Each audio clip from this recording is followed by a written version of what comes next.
Hello and welcome.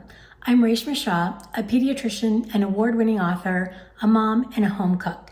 And today I'm going to be sharing my tips for choosing the best plant-based milk for you and your family. Before we begin, I wanted to briefly mention that I'm going to be showing a variety of brands of plant-based milks. And this in no way represents an endorsement of one brand over another, but I'm just using them to show the differences between plant-based milks and the nutrients that are in them, as they can vary from brand to brand.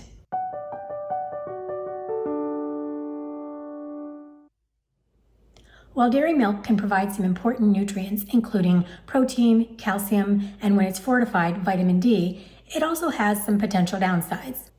In fact, plant-based milk consumption is on the rise, and people choose to consume plant-based milks for a variety of reasons, and these include for health, taste preferences, and for concerns about the environment and animal welfare. In terms of health benefits, plant-based milks are a great alternative for people with a dairy allergy, milk protein intolerance, or lactose intolerance. Additionally, some people with specific medical conditions such as asthma, eczema, acne, inflammatory bowel disease, constipation, and inflammatory conditions such as arthritis experience health benefits when they eliminate dairy in their diet. But for people who are looking for a plant-based alternative to dairy, the choices can be downright overwhelming. It only takes one trip to the grocery store to see just how many alternatives there are. The truth is, there's no one exact right choice when it comes to plant-based milks. And in fact, in our house, at any given time, you might find a couple of different types of plant-based milks. I love adding oat milk to my morning coffee or tea, using soy milk for a protein packed smoothie, and almond milk in my oatmeal or granola. And today, I want to simplify the process of choosing a plant-based milk for you and your family.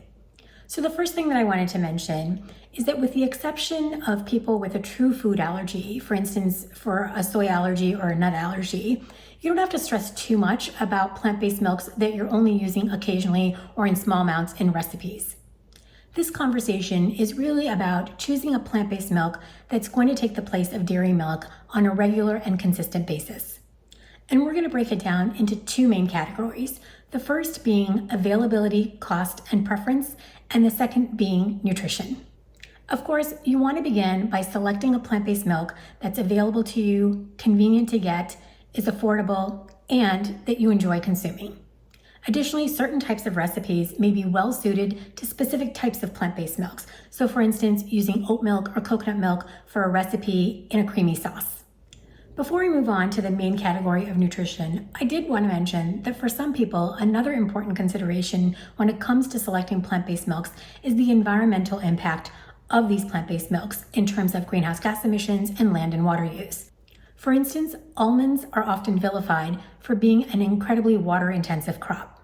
This is a very helpful graphic representation from our world in data.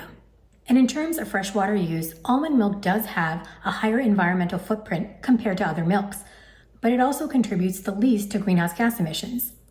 But perhaps the most important part of this graphic is that for all environmental inputs, dairy has the most significant impact.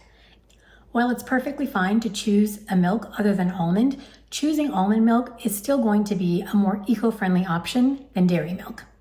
All right, now let's get to the nutritional considerations when it comes to choosing a plant-based milk. And we're gonna go in a stepwise fashion to simplify things. First, if it's possible, go for the unsweetened option. While I don't think we need to be terrified of sugar, I do recommend limiting added sugars in places that are easy to do so, especially for children. For example, just 1 cup of this chocolate almond milk provides more than half of the added sugar recommended for a 5-year-old child. While an occasional chocolate almond milk or other sweetened plant-based milk is not a problem, for your day in and day out use, I recommend going with the unsweetened option. Some plant-based milks come in unsweetened, original or regular, and sweetened varieties. The original or regular version of plant-based milks is typically somewhere in between unsweetened and fully sweetened plant-based milks in terms of added sugar content. And this can be a good option for someone who's adjusting to the taste of a less sweet plant-based milk. The next consideration is calories. While some people may prefer a lower calorie option such as almond milk, low-calorie plant-based milks are not advisable for young children and for people with increased caloric needs. Young children, especially toddlers, have relatively small stomachs, and if they fill up on low-calorie plant-based milks, they may struggle to meet their caloric needs. Protein content is another important feature to consider. Soy milk and pea protein milk are plant-based milks that have the highest amount of protein and compare pretty favorably to cow's milk. For example, 1 glass of cow's milk has 8 grams of protein, compared to 8 grams in pea protein milk, 7 grams in Silk brand soy milk, and only 1 gram in Silk brand almond milk. So for young children, and again, especially toddlers, athletes, seniors, and anyone struggling to get their protein intake, soy milk and pea protein milk are going to be the best options. And finally, fortification. If you remember only one thing from this video, I would recommend that you remember that fortification is your friend.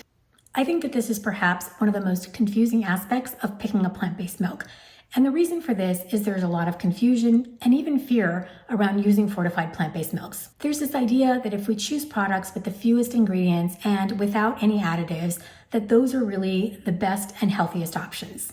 But the truth is, fortified plant-based milks can help us meet the recommended intake for nutrients that we might not otherwise get in our diet. The most notable of these being calcium. Unfortified plant-based milks contain little to no calcium, whereas fortified plant-based milks contain as much and sometimes even more calcium than cow's milk.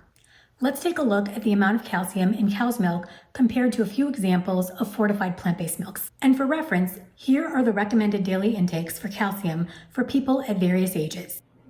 1 glass of whole milk has 300 milligrams of calcium, compared to 300 milligrams in fortified Silk brand soy milk, 350 milligrams in Oatly, and 450 milligrams of calcium in fortified almond milk.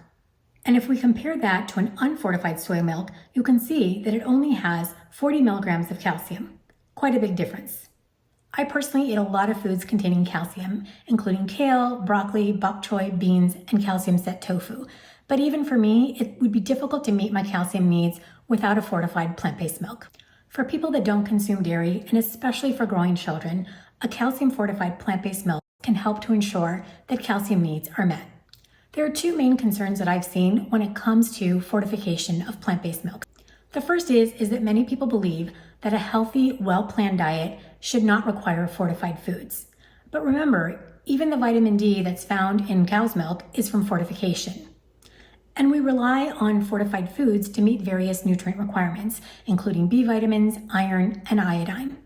The second issue that often comes up is concern of the potential harmful effects of additives, such as emulsifiers and gums, that are added to plant-based milks to distribute the nutrients and to improve the texture. Research on these additives is limited, but the data suggests that they are safe and may have some health benefits. Some studies in animals have suggested that these additives could have a negative impact on the gut microbiota, leading to gastrointestinal and metabolic disorders. These additives are generally recognized as safe by the U.S. Food and Drug Administration and the European Food Safety Authority when used in appropriate amounts. However, some people may have sensitivities or allergies to specific emulsifiers and gums, in which case they should avoid them. In my family, we've used a variety of fortified plant-based milks without any issue. If you are going to opt for the non-fortified version or for a homemade plant-based milk, it's really important to make sure that you're getting essential nutrients like calcium and vitamin D from other sources. Okay, so we've covered a lot, and I wanted to just summarize the key take-home points. Begin by choosing plant-based milks that are available and affordable to you and ones that you enjoy. When possible, opt for the unsweetened variety. For young children, athletes, and those with increased calorie and protein needs, a soy or pea protein milk is generally the best option. Select fortified plant-based milks to help meet nutrient needs, especially for calcium. If you're going to use unfortified or homemade plant-based milks, make sure you're getting essential nutrients like calcium and vitamin D from other sources. Okay, I hope you're feeling more confident about choosing a plant-based milk for you and for your family. I'd love to know, what's your favorite plant-based milk? Leave me a message in the comments below. If you found this video to be helpful and you'd like to see more videos featuring plant-based recipes and nutrition and cooking tips, make sure to like and subscribe. I'll see you next time.